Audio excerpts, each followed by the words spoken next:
What do you got, Coach? 3 things that all coaches need. Who would you put on your Mount Rushmore of coaches? New York or the Aces? Definitely going with the Aces. All right, 4th down. Who has the tougher job, coaches or officials? If you could have any superpower, what would it be and why? But Texas is different.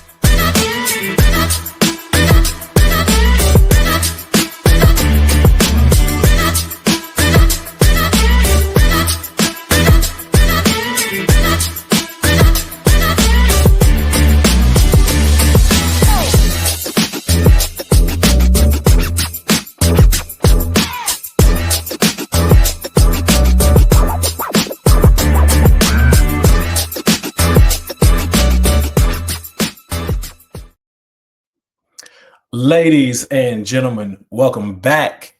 This is the Coaches Co-op, a masterclass in athletic leadership where coaches connect, grow, and share the grind. I am your host. My name is Michael Prejean. Most people know me as Coach P.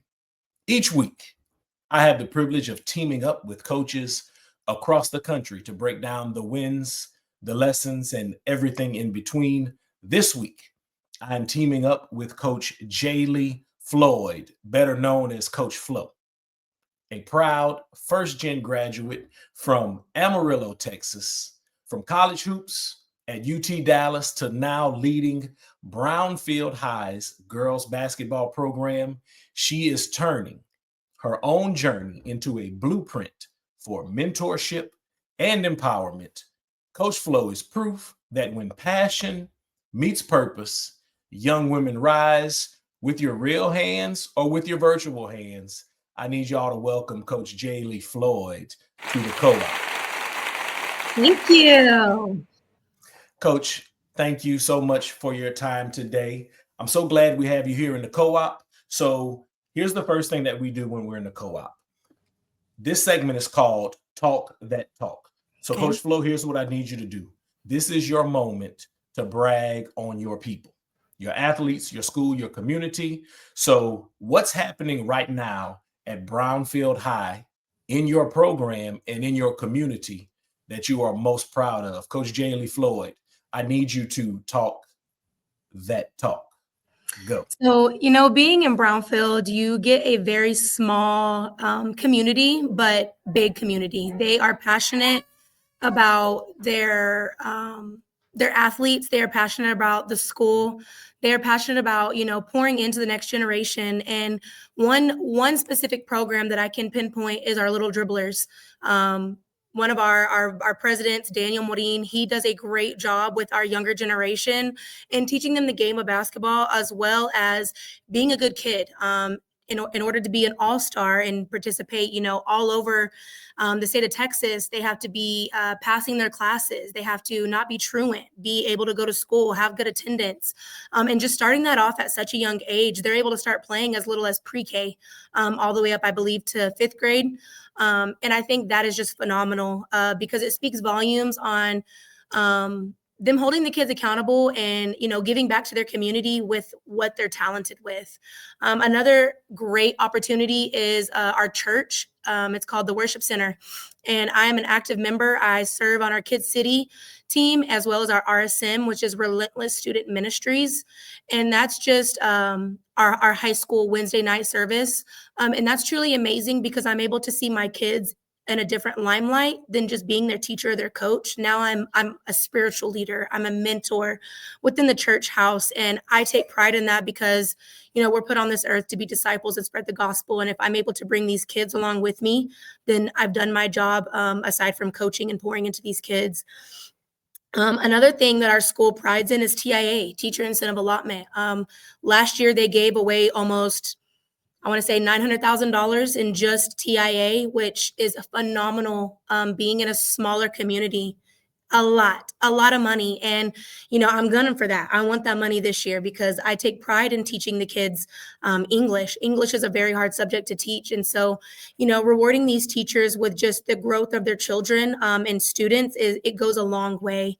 Additionally, my girls, we had a scrimmage last night and man, from where I started with them last year to where they are now, like we have made tremendous strides. Last year, they didn't know what a 1, 2, 3, 4, 5 was.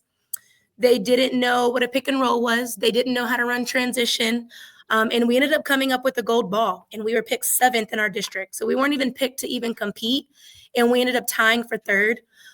So they've made so many strides, and I just am so excited to see what we have in store. And mind you, I only have 3 seniors, so I'm returning a group back that know the system, that know the culture, and they're buying in. They're hungry. Our motto this year is respect is earned, and we want all the respect because they're working their tails off to get that. I am returning back all of my players. I only lost 2.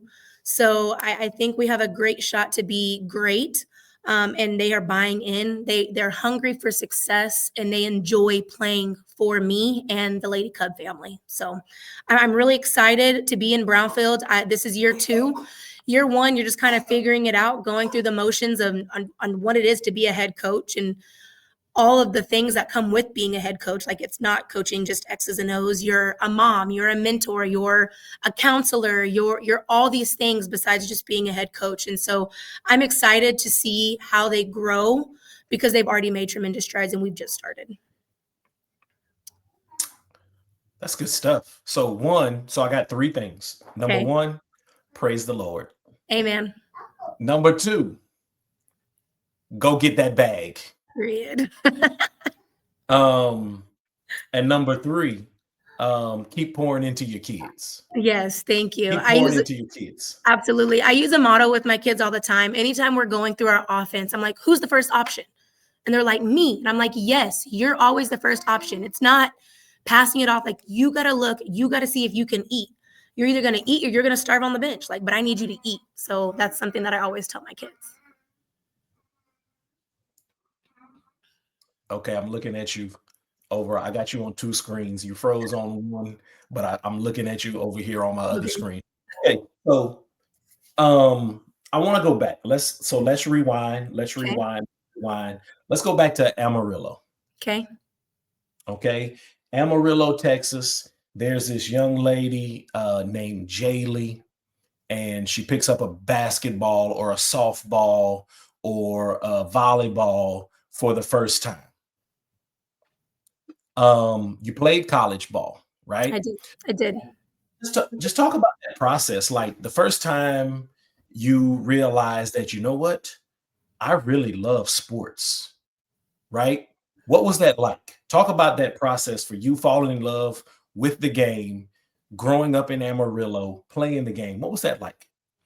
You know, I picked up sports at a very young age. I want to say within pre-K. In Amarillo, they have what's called Upward Bound, where you can play through a church. They have Kids Inc., where you can play through your school in elementary, and they have that all the way up down to, I want to say, kindergarten to 5th grade. And growing up, I actually ran track and played soccer. And my mom had told me, she was like, hey, I want you to give basketball a try. And I was like, I don't want to play basketball, Mom. Like, I don't know anything about it. I just want to do track and soccer. And she was like, basketball is aggressive like soccer. Just give it a try. You play with your hands. The positions are a little different, but you're still running up and down. You're inside. And I was like, okay, fine. I'll give it a try. So I played Upward Bound, and I realized that I was really good at it. I'd never played. I picked up a basketball, and it just became something that was natural to me. And needless to say, Upward Bound said, or I think it was called Upward. No, it was just called Upward. It wasn't called Upward Bound. They told me that I can't come back because I was too advanced for the program that they had. And I remember at the end of the game, you could get like these stars to put on your uniform, and I would get all of them. Just because I was a competitor. I like to win. I like to compete. I like to be aggressive. I like to challenge. And so when my mom was like, I want you to try it. And I was like, okay, fine. I never go halfway with something. Like, if I'm all in, I'm all in. Like, I'm a baller. I have the arm sleeve. I got the headband. Like, I went all in, and I knew nothing about the game. But I think I was training my mind to become an elite player. And I think that goes back to just the mindset. Like, when you want to be good at something, you're going to go get it. As Chip Baker would say, go get it. And that was just the mentality I had. And then I got picked up from the Lady Gators, Amarillo Lady Gators. They're a very well-known organization in Amarillo. And they just took me under their wing. Coach Jaye and Michael Sims, they coached me from 3rd grade all the way until about 6th grade. And then we all went to different middle schools. But they just instilled in me that I was a dog. And I took pride in playing defense. I took pride in, like, my girl wasn't going to score more than 10 points a game. And my mom, like, held me to that standard. I can remember when she told me, like, you don't miss free throws. That's free money. And every time I missed a free throw, she would make me do 10 push-ups on the sideline in the middle of the game. Like, I got pulled out. She'd make me do my 10. And she'd be like, don't miss anymore. And so she just also held me accountable to a standard of excellence. Like, I strive for excellence. And then in high school, middle school, I played with the team that knew nothing about basketball. They were volleyball girls. They knew nothing about basketball. 7th grade year, we lost in the city championship. 8th grade year, we came back and we won the whole thing. And I think that just goes to, like, the testament of my leadership. Like, I believed in my teammates. I told them that they could do it, that I showed them the ropes. So I was a leader, at a very young age. And then I get to high school and I go to Amarillo High, and he just breeds athletes. He is very well known in the community. Jeff Williams, he has won state titles, some back-to-back. And he showed me what it took to, 1, be an elite player and play at an elite level, 2, be competitive with my teammates, and 3, how to run a tight program. Like, he knows how to run a program. And those are all the things that he showed me as an athlete I've now taken with me as a head coach. Playing in college, I went JUCO. And anyone who knows what JUCO life is like, you either turn into a dog or you go home to the doghouse. Like, you either survive and advance or you crumble and go home.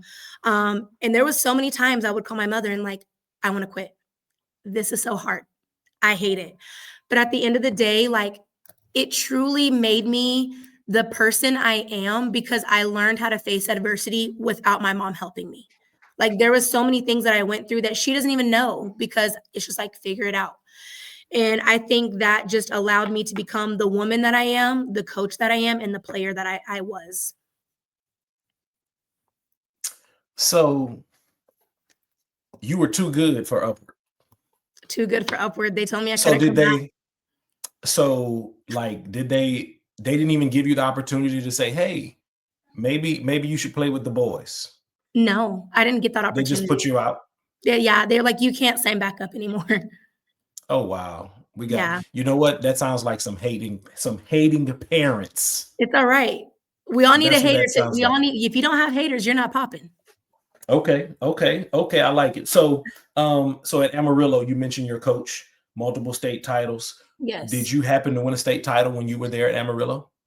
Unfortunately, we did not. My sophomore year, we got to the regional tournament when it was still a tournament, and we actually played Duncanville. And I can remember we showed up 2 hours before the game, and we watched the game before us. And we started warming up within an hour. These girls, I kid you not, roll in 30 minutes before the game. 30 minutes?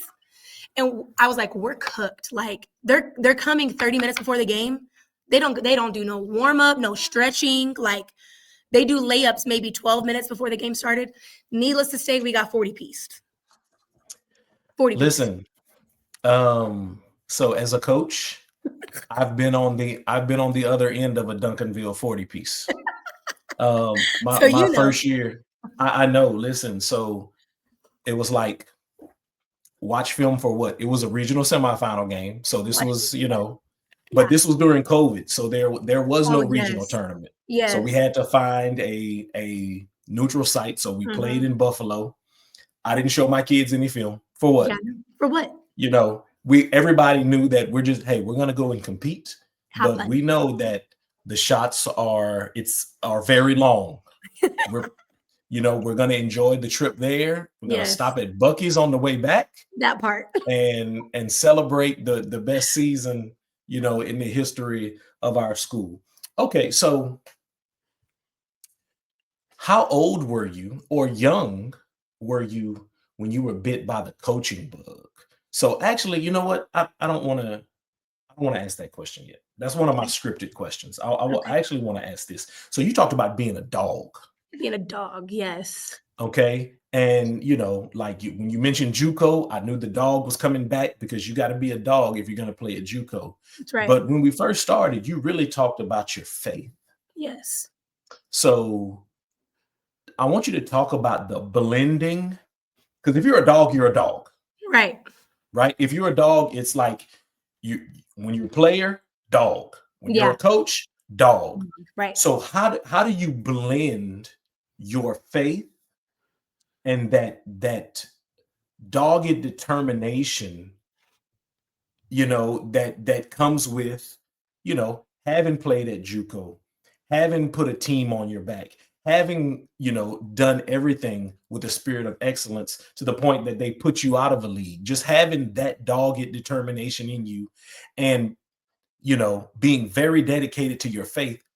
How do those two blend and what does that look like?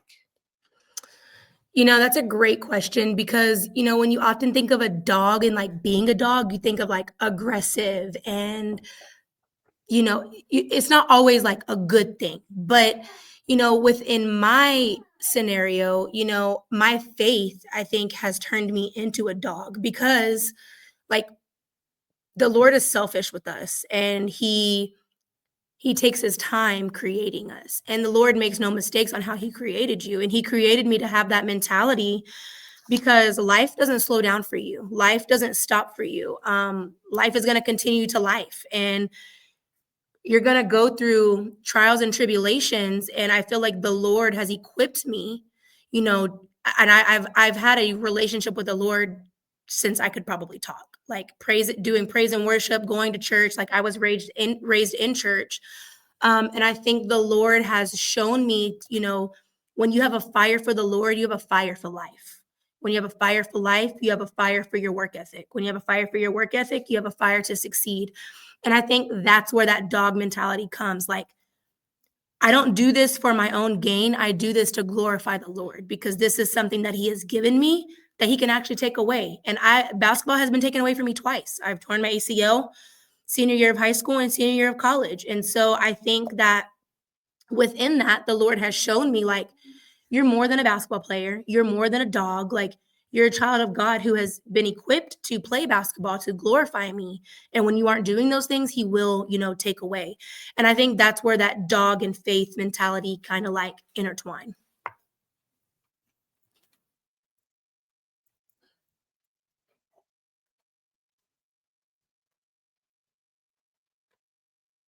I gotta stop muting myself because I always forget to unmute myself. So the ACL tear in high school, the ACL tear your senior year in college. Yeah. What's the mentality there? And I want to stick with this, the dog / faith mentality, Okay. right? So what's your thought process? How did you attack the rehab process in those things? What was your mindset like?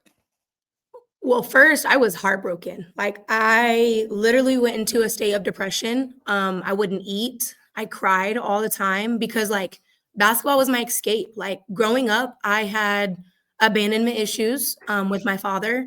And so basketball was something that I like, it wouldn't hurt me. It wouldn't leave me. It wouldn't, you know, lie to me. Like basketball was my life. And it was all I knew. When I was upset, when I was happy, like it was all because like I went to basketball. And you know, losing a piece of that also allowed me to lose a piece of my faith, honestly. Like I was angry at the Lord. I was like, why would you do that to me? Like why would you take something away that you know I love so much? And back then I didn't know, but now I realize I was idolizing basketball. I was putting basketball before the Lord. And he had to humble me and say, like, if you put this before me, you will not prosper. You will not, you know, change generations. You won't break the generational cycles in your family. So I got to take it away from you for you to reset your faith, to reset your mindset. And then in college, like, I had plans of all the things I wanted to do. I wanted to go overseas. I wanted to, you know, do all these trainings. I want to do all these things. And the Lord's like, that's not the plans I have for you. Like, you don't get to write your story. I already wrote it for you. All you do is obey and seek the walk in the path that I have for you. And so The second time I was heartbroken, but it was more so like my mom kept telling me, hey, you got to find who Jaye is outside of basketball. Who is Jaye outside of basketball? You're not the hooper. You're more than that. You're so much more than, the gift that God gave you. Like that's not what you're made of. And so the second time it was a lot easier to feel and bounce back. But I soon realized that like the Lord doesn't need me overseas. Like that's not what I'm supposed to be doing. And so I think the second time was a lot easier because my faith was so much more grounded. But it also, going through those knee injuries, I've been able to help and minister so many kids who have been in the same position as me. Does it take Dawg to rebound from an ACL injury? Oh, 100%. I can remember when I finally got released, I was at Amarillo. I was playing at Amarillo High my freshman year. Or no, it was my senior year of high school. It was my first game back. And we were playing Lubbock High, and they weren't good at the time. And you have to wear those dumb braces. Like, I hate those braces. And I come off the court after the game, and I'm bawling. I'm like, like, I'm so slow. Like, I don't play the same. And she's like, yeah, you're not going to be Jaye, the same Jaye that you were last year. You're Jaye 2.0. You have a different knee. You have to do your game differently. Like, I was very aggressive. I wanted to attack the rim. I wanted to like body somebody. And I'm little. I'm only like 5'4". And so I was like, it's not the same, Mom. It's not the same. She's like, it's not. Figure out how to change your game. So then I started learning how to stop and pop, shooting the mid-range. I was shooting deep threes. And so my game became, more of a mid-range shooter and a deep three shooter than attacking the basket. Now I would still attack it here and there, but I learned how to stop and pop, which helped me get to college. That's good. So what I'm hearing is to come back from an ACL tear, that's resiliency, and that requires Dawg. Yes. I remember when I tore it, the doctor told me 90% is you.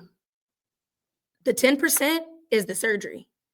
The 90% has got to come from your training, your mindset, like how your thought process. And when he said that, it kind of changed the game for me. Like, okay, this is another battle that I'm having to face. This is another giant that I'm having to tackle. This is another opponent that I'm going against. Like, now it's really me versus me at this point. So am I going to hold myself back, or I'm going to push through so that way it can be just a part of my testimony? And that's okay. where I'm at today.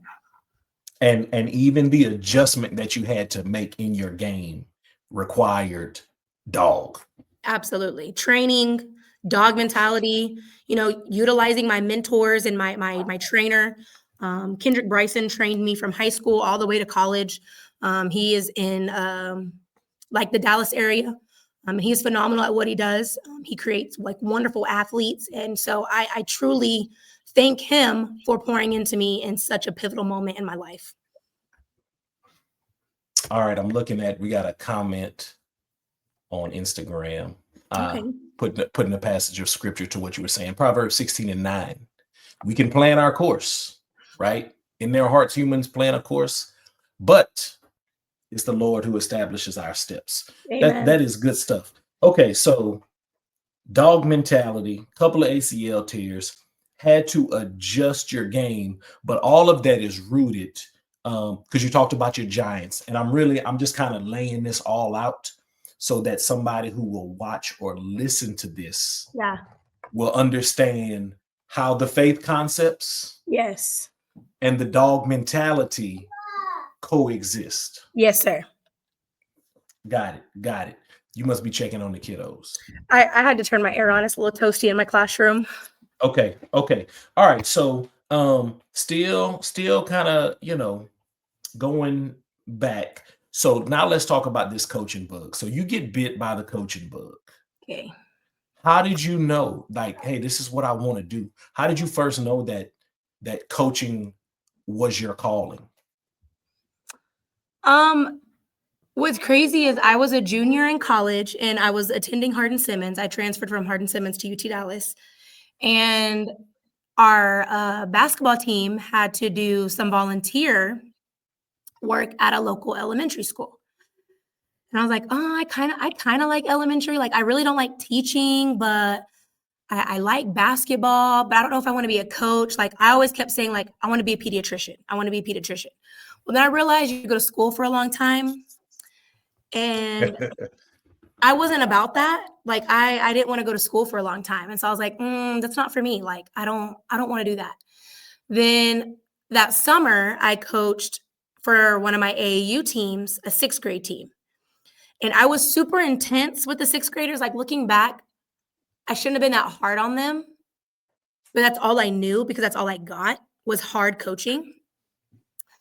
And I realized like that's what I love that. Like I was a junior and going into my senior year, I was like, I love that. Like that was amazing. Like I enjoy being able to like break down the game and teach kids fundamentals. And then my senior year came of college and I tore my ACL and I was like, well, there goes my dreams of like playing overseas and trying to, get on with the league or something like that. Like I want to still be around the game, but like, what do I do?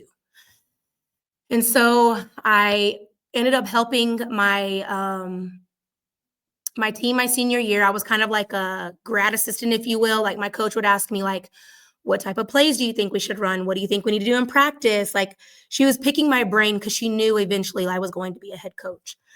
And she kept telling me like, you're destined for goodness. You're destined for greatness. Like, don't stop. Like, don't let this hold you back. And I was like, yes, ma'am. Yes, ma'am. And finally, one of the coach that I had in my freshman year, she who hired me for my very first assistant coaching job in Kilgore College, good old East Texas, backwoods. Like there's nothing there. Like you got to drive to Longview if you want to go grocery shopping. And in that moment, that was one of the most challenging yet humbling experiences of my life. Like I went through a lot of things that nobody will ever know that has truly made an impact on who I am as a coach, who I am as a person, and how I treat people. Like I wasn't treated the best there, but I'm so thankful that I went through those things so I know what not to do. I know how to not handle my assistants. I know how to talk to my players. And I love the college game. I eventually do want to get back in the college atmosphere. But being in the high school realm, like they're so vulnerable right now. They're still sponges. And so I'm able to truly teach them the game and life skills at the same time. And I think that is the most rewarding thing about coaching. So Brownfield, you mentioned that Brownfield is about a community of about 10,000 people, kind of like in the middle of nowhere. Mm-hmm. How did you end up in Brownfield? So I knew I wanted to be a head coach, and there were plenty of job openings in the Dallas area, in the Houston area, in the Austin area. And every time I would try to fill out a job application, the Lord would literally stop me in my tracks. Like, and it just an uneasy feeling would come to my stomach. Like, I'm scared. Like, I don't know if this is the right move. And he kept saying, like, if you don't think it's right, then it's not for you. And I was like, okay, like, you're right. So then one of my friends that I worked with at Estacado, she was a teacher here in Brownfield. And she was like, hey, the head job is about to open up. Like, I think you should apply. And I was like, I don't know if I want to be in a small town. Like, I don't know if that's just, I don't know, friend. And she was like, pray about it, think about it. And I was like, okay, I'm going to think about it. I'm going to pray about it. And so then I ended up applying, and I never got that scared feeling, like ever. I did. It was just like easy. And I knew that the Lord placed me there. I knew that the Lord found a house for us. The Lord planted our church because we lived in Lubbock and we went to TWC, and Brownfield ended up getting a TWC, and it was only 1 year old. And so I was like, okay, like this is it. Like the community was behind me. Like I have crazy support behind the community. People pour into our children. They take pride in knowing my husband, which is great. So it's just being in Brownfield, the Lord placed me here, truly. Okay. So you talked about the growth. You talked about your scrimmage. and the growth that you see in your kids. So Yes. you get to Brownfield and you see there's a lack of skill level. They don't know 1, 2, 3, 4, 5. They don't know these things. What's the first thing that runs through your mind when you see the skill level that was there? What did I get myself into? That's the very first thing I said. What did I get myself into? How do I break this down? How do I go about this? And at the very beginning of the year, I had to cut 3 people. I cut 2 girls the day after I made a game, and then I cut another girl a month in because she just broke our standards, and she was supposed to be one of the best players on the team. And I told the girls from day one, I don't care who you are. I don't care what skill set you have. I don't care if you scored 20 plus points a game. If you don't abide by the rules and you don't feed into the process, you will not make it in this program. And that's exactly what happened. And it was a whole ordeal. But at the end of the day, I think making that statement is what helped us win a gold ball, because I set the standard. I didn't lower my standard, but I taught them how to rise and meet me at my standard. And I think that speaks volumes. Yeah, I'm going to meet my kids where they're at, but I'm going to give them the steps and the tools to climb that ladder of my standard. And it was challenging. There was a lot of tears, a lot of phone calls with my mom, like, Mom, I can't do this. This parent said this athlete said this. And she was like, Jaye, they said so many things about Jesus too, and look what he did. And so she just continued to pour into me and show me yeah, you're going to go through these things because the enemy doesn't want you to be successful. You're in the midst of changing these young children's minds, hearts, faith, everything. So everything's going to be thrown at you. Take it with a grain of salt. You got to think level-headed. You got to think logically. You can't think with emotion. And that really helped change my thought process with being in Brownfield. Okay. Listen, we are in the Coaches Co-op. I'm here with Coach Jaye Floyd, head girls basketball coach at Brownfield High School. Make sure that you subscribe to the podcast for weekly interviews with coaching legends, masters in athletic leadership, and people development experts. All right, Coach Floyd, won the gold ball. Kids are still getting better. How would you describe your coaching philosophy in one sentence? Ooh, that's hard. I would say in one sentence, my coaching philosophy is to instill growth on the court, and off the court, to become leaders in society. Okay. Do you see any young Jaye's in your program?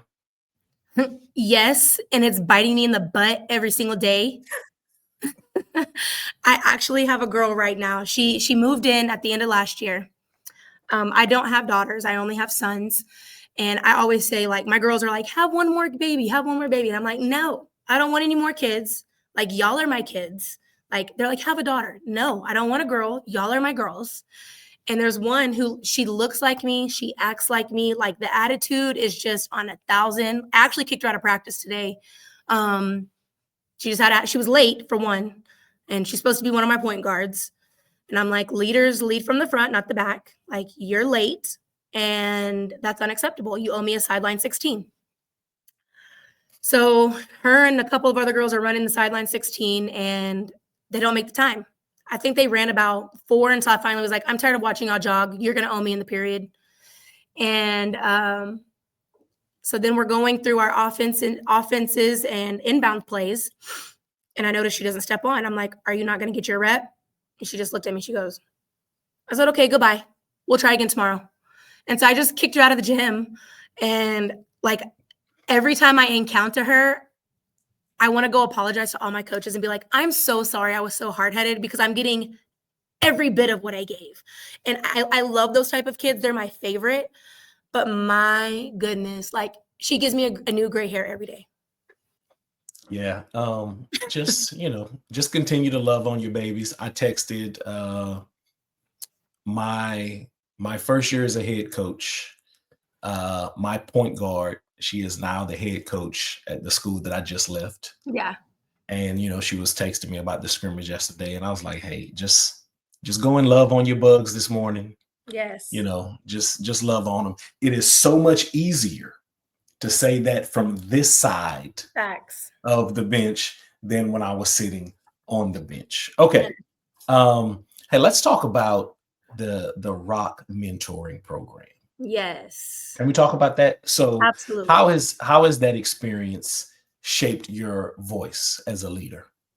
Wow, I truly have grown within the Rock Mentor program. I think it's been a great tool for young coaches because, one, it teaches them how to network. Like, you're not really taught that in college. Like, you're not taught how to talk to people. You're not taught how to, like, promote yourself for a job. Like, you're not taught any of those things. And I feel like within the Rock Mentorship, they put you in a place and put leaders and mentors in front of you to help you grow and become like the leader that you truly want to become. And they help you like not only with like networking, but with like your philosophy. They help you with, different drills. They help you with standards. Like, there's so many things that come out of the Rock mentorship, and like you create great friendships. Like, there's so many people in the Rock program that I truly admire, and the captains that are a part of the Rock program, especially Coach T. Knight. She's at Walnut Grove. Or no, she's in Prosper now. She was at Walnut Grove. She is the athletic director in Prosper. And she's just phenomenal. Like, I just always talk. I have to rave on her because so many times last year I would text her like, I'm frustrated with this, whether it was basketball. I coached all 3 sports last year, basketball, volleyball, and track. And so I was hitting her regularly with like different types of rules, workouts, advice with a parent, advice with an athlete, advice about my job. And just like having people like that in your corner to help you grow and succeed, I have to give special thanks to the Rock program.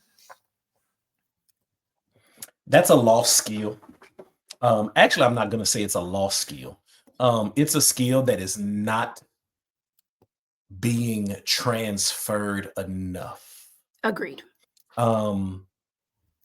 So mentoring is incredibly important. I did not know when I first came into coaching, I didn't know about the Rock mentoring program. It actually, I don't even know if it existed when I first got into coaching. I don't think it did. I think it's only like about 3 or 4 years old. Okay. So, but I definitely want some young coaches that I know to get involved in that mentoring program, because young coaches need those things, and it's not all coaches need those things, and it's not readily available everywhere. Yes. So, women in coaching, we don't have enough women in our profession. So I mentioned earlier that I was a girls head coach for I coached young women over 20 years. Was a girls head coach for over a decade. I was very intentional about trying to fill my staff with women coaches. Very fortunate to kind of have a little bit of a coaching tree starting to develop of young women that I coached, but there still are not enough women coaching. You're coaching and you're raising 2 young men. Yes. So how do you balance coaching, marriage, motherhood in a day and time when it seems like it's becoming increasingly difficult? You're an English teacher and I'm jacking words up. You're doing great. So, but just talk about that. Just talk about, being a mom, being a head coach, raising 2 boys, being a wife. What's that like? It is extremely exhausting, but it is so rewarding because my kids are gym rats. Like, they live in the gym. They're always with us. They're always with me. My husband actually does videography and photography. He's like starting his own business. So he's always also traveling and working. It also takes a village. We really pride our village. I have managers on my team. I have a manager actually right now, still at school, sitting here with me, taking care of my children. So it's just like, I truly appreciate the people that like buy into my dream and buy into our process, because not everyone sees your vision and not everyone supports that. So like finding people who can help you be a good mom and who can help you, give you the tools to be a good wife and give you the tools to be a good coach. And I got to give credit where it's due to my husband. He does a phenomenal job with our kids. Like, I know a lot of moms are so scared to leave their children with their dad, which is crazy to me because my husband is so intentional. Like, Absolutely crazy. it's crazy. Like, crazy to me. Like, I don't understand how you can't utilize, your significant other. And sometimes there are parents who aren't as intentional as the other parent. I'm not going to say they're not a parent, but aren't as intentional. And he's just as intentional as I am. And I think that plays a huge part in me being able to be the great coach that I am and the great mother that I am and the great wife that I am, because we're partners. And he knows what he married. Like, he married a coach, long hours, long bus rides, but he supports me in every which way. And so it makes my job a little bit easier when you have someone who's your biggest cheerleader. So somewhere out there's a young lady who is thinking about getting into coaching. She wants to coach. She wants to be a head coach one day. She also wants to have a family. What would you say to her? One, make sure that the man that you're looking for is from the Lord. Like, you don't want to marry someone or have kids with somebody who isn't going to be there, isn't going to support you, isn't going to uplift you, isn't going to see you, hear you, and value you every day. Like I said in my vows, my man treats me like a little small cup of coffee. Like, you don't walk around crazy with your cup of coffee. You take care of it, you hold it, like you just take pride in, that small cup of coffee. And it's also important to set your boundaries. Like, I love you, but I also love me, and I want to grow in this. So I need you on my team. I need your support. And if you can find someone who's your biggest cheerleader, you could do anything. So just make sure that he truly values who you are and what you want to do in this life. And that he values you like a small cup of coffee. Small cup of My coffee. man, my man, my man. My man, my man, my man. It's like I could hear you, saying that. That, coach, that is good stuff right there. Okay, it's commercial time. So let me get my commercial loaded up here. We'll be right back in just a second. We'll get back to the conversation in a second. But here at the Coaches Co-op, we're all about building championship level systems on and off the court. This episode is brought to you by The Path for Coaches, because iron sharpens iron and real growth happens when coaches support coaches. If you're looking to level up your team culture, fine-tune your playbook, or just stay motivated through the grind, check out The Path for Coaches. You can find The Path for Coaches at Amazon.com, or you can send me a direct message on IG at podcast_with_Prejean. Unlock the power of mentoring. Discover ways to be a good mentor and find good mentors with The Path for Coaches, Volume 1, Mentoring. All righty. We are in the game with Coach Floyd, Coach Jaye Floyd, the head girls basketball coach at Brownfield High School. Coach Floyd, what is the easiest thing about your job that nobody knows? Loving these kids like they're my own, truly. Just taking care of them, making sure they eat, making sure they have medicine, making sure they have clothes if they don't have clothes. Like, that's easy to me. Okay. So what's the hardest thing about the job that nobody outside the gym really understands? Also taking care of kids that aren't mine. That truly, like, sometimes they require more out of me than my own children. I think, and like missing the moments with my family because I'm a vessel for the next generation. I miss out on some of the key moments because I'm with other people's kids, and they might not always appreciate it. Like, they might think that I'm not a good coach, or not a good person from their point of view. So I think that that's one of the most challenging and hardest things as a coach is just you're missing out on so much while pouring into other people's children. Okay, so who's got the tougher job, coaches or officials? Ooh. I'm gonna go with coaches only because they wear more than one hat. Like I said, being a coach, you're a mother, you're a mentor, you're a counselor, you're ministering to children, you're doing a teacher. Like there's so many hats that you have to wear besides just being a coach. An official, all they have to do is analyze the game and that's it. And I say that's it lightly because that's also very hard to do. And I appreciate our officials because without those, we don't play. And I've had to learn at a very quick pace. You got to watch what you say because you might get a ref that don't like you, or that don't like the lip, and so you got to learn to be quiet. And so I think as a young coach, I've learned to if I'm focused on the officials, I can't coach my girls because I'm focused on something that's kind of irrelevant at that point. When I was a young coach, I will never forget this. So first of all, I was crazy. So let me say that I was crazy. I was terrible on the sidelines. Okay. So, and I'm just ranting and raving and I'm fussing at the kids. And I never forget the official stops in front of the bench. She was like, if you practice better, you won't have to yell so much. And I was like, you know what? In the moment, I wanted to say, you know what? Mind your business. Facts. Mind your business. But she was 100% correct. And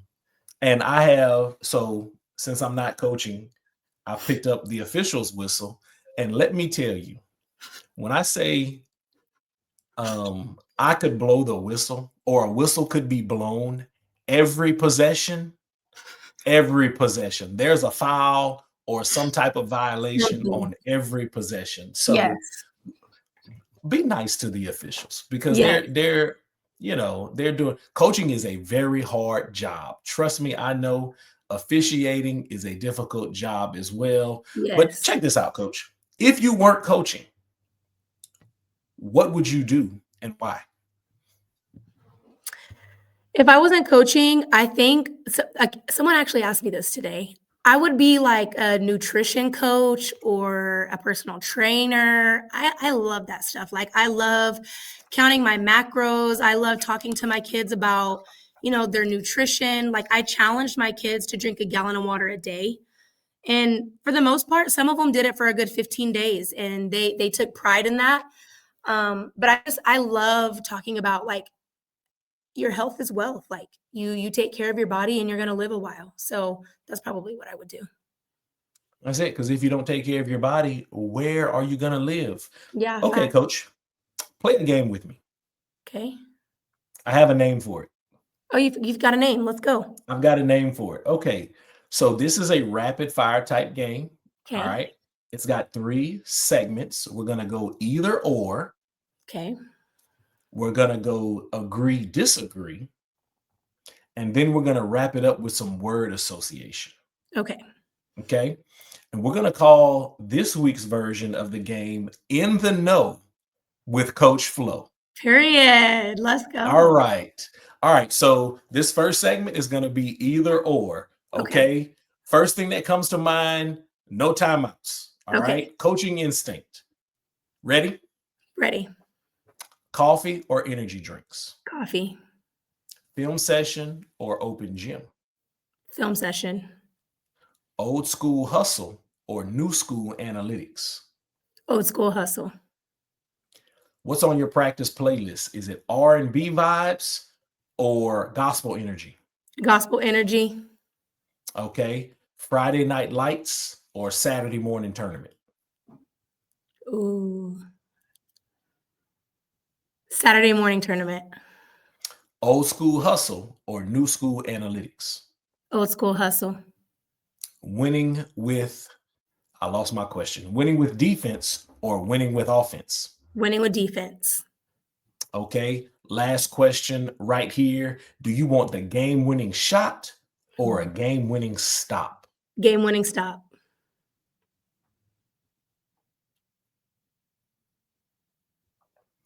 If you answered, you froze up on my end. I heard absolutely nothing. Game-winning stop. Game-winning stop. Okay, there it is. Note to self, make sure you go back and edit that, Coach Prejean. Make sure you edit that. All right, here we go. In the know with Coach Flo, we're going to go agree, disagree. Okay. Talent wins games, but culture wins championships. Agree. Coaches are born, not made. Disagree. Winning solves all problems. Disagree. Technology has made coaching easier. Agree. Players today face more pressure than ever before. Agree. English teachers make the best basketball coaches. 100% agree.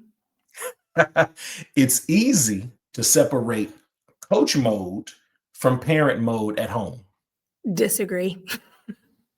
Okay. A great coach should be the loudest voice in the gym. Disagree. Okay. Social media helps more than it hurts team culture. Disagree. Last question here. Every coach needs a signature pregame ritual. Agree. And what is your signature pregame ritual, Coach Floyd? I go home and make me a peanut butter and honey sandwich. I've done this since I was like a hooper. And then I take a shower. I put on my Frank Forest. I get lit. I come back to the gym. I do my makeup. I put my fit on. And then I go write the game plan on the board. And then I watch JV. And then we get going. Okay. That's a good routine. Man, being able to go home before the game, listen. I'm 5 minutes away from the house. Listen, so even you can probably do it in a smaller town, in smaller schools. So you're at a 3A school. So I coach 6A, but much like you, live 5 minutes from the school. So being able to just leave on game day and just is the best thing in the world. All right, in the know with Coach Flo. So much more decompression. In the know with Coach Flo. All right. Last segment right here. This is word association. Here we go. One word only. Well, mentorship. Okay, what am I saying? Just first thing that comes to mind. Word association. Okay. Pouring. Family. Unity. Teenagers. Headaches. Brownfield. Cubs. Legacy. Dynasty. Game day. Winners. And we'll wrap it up here. Faith. Discipleship. There it is. So that was our game. That was In the Know with Coach Flo. We did a little rapid fire, agree, disagree, either or, and word association. So this brings us into crunch time. That means it's the last 5 minutes of this episode. Crunch time works like this. We go 3, 2, and 1. 3 in the key, 3 things that all athletic professionals need. Then we go 2 shots, 2 of the most foul things or toughest challenges that you faced in your role. And then we're going to wrap it up with and 1. So let's start with 3 in the key. 3 things that all athletic professionals need. What do you have for us, Coach Floyd? 1, you need a mentor or mentors. You can never have enough. They're the ones that pour into you when your cup is getting empty.